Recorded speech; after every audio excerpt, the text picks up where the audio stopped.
Ay, ito naglalakad siya, oh. Atria! Atria! Saan ka?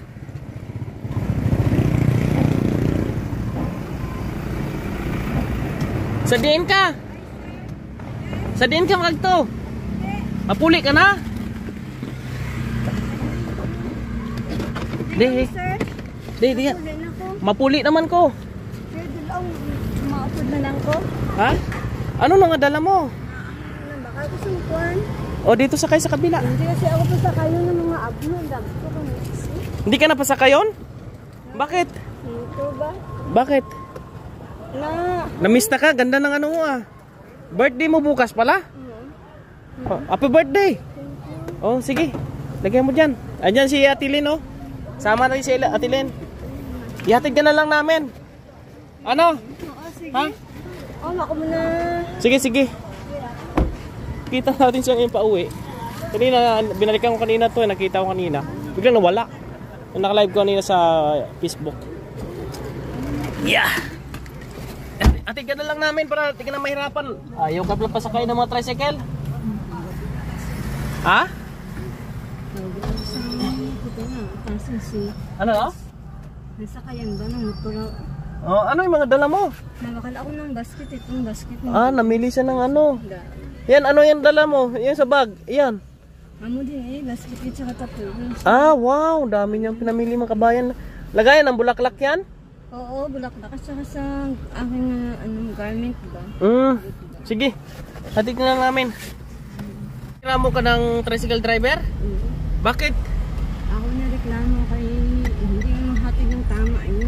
Ay, hindi ka hinatid? Oo, kay Ah. Ibig sabihin, namista ka pala dito dati? Nakaraan?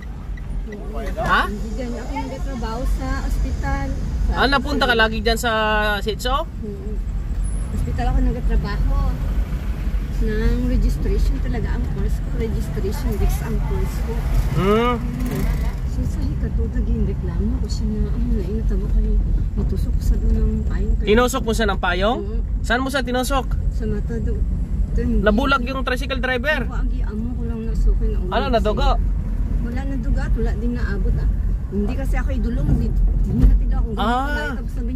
Totoo pala yung nag-message sa atin na sabi niya, si Ateria nagpunta sa bayan sa syudad. Ngayon, meron daw tinusok ng payong na tricycle driver, tinusok niya daw. Yung parang dahilan kaya tinusok mo dahil ayaw kang ihatid. Ngayon gabi na. Paano yan kung di kita nadaanan? Maglalakad ka? Sumasakay ako liwat ng motor eh. Eh hindi ka naman pasakayin. May pamasahe ka ba? Ate? Magkano pamasahe mo? 10. 10. 5 lang na iya hanggang Tawangan. Ha? 5 lang hanggang Tawangan. 5 hanggang Tawangan. Lilayo nun. Kaya pala hindi ka ihatid kasi ano, 5 piso lang yung bayad mo. Ganun talaga. Utso ang rating dito. Ba't sa amin 5 peso na talaga yan? Ako 5 peso na talaga ang penny. Yan po mga kabayan, no? Si Ate Ria, nadaanan po natin. Busy talaga kaayo. Dito muna si Lynn. May bibilihin lang si Lynn. Siya yung ate. Siya yung misis ko. Lynn yung pangalan. Lynn. Yan po mga kabayan, no? Gabi na. Sakay ng motor is matay. Nahirapan ka? Kanina nakita kita doon, nakatambay ka. Doon sa may piyak. Natindog ka dito. Pagbalik ko, wala ka naman. Saan ka nagpunta? Nasud ako ng gym.